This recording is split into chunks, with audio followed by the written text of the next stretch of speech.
বৈষম্য বিরোধী ছাত্র জনতার অভ্যুত্থানে ৫ই আগস্ট বাংলাদেশের তৎকালীন প্রধানমন্ত্রী শেখ হাসিনা পদত্যাগ করেন এবং ওই দিনই ভারতে পালিয়ে যান।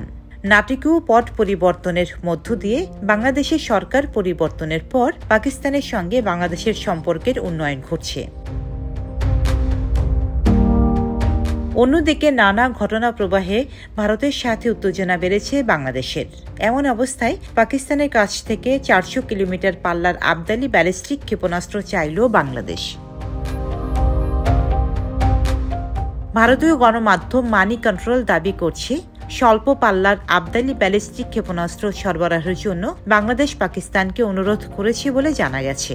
পাকিস্তানে হাতফ-2 নামে পরিচিত এই ক্ষেপণাস্ত্রগুলোর পাল্লা ৪০০ কিলোমিটার, আর এটি ভারতের জন্য একটি বড় নিরাপত্তা সমস্যা সৃষ্টি করতে পারে বলেও প্রতিবেদনে দাবি করা হয়েছে।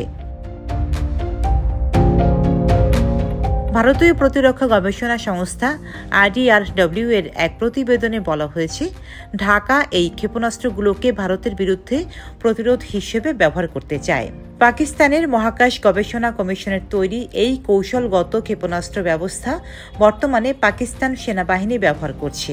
এই ক্ষেপণাস্ত্র বাংলাদেশের হাতে আসলে এটি ভারত ও বাংলাদেশের মধ্যে শক্তির গতিশীলতা পরিবর্তন করবে, যা সমগ্র দক্ষিণ এশিয়ায় সামগ্রিক নিরাপত্তা পরিস্থিতির উপর প্রভাব ফেলবে।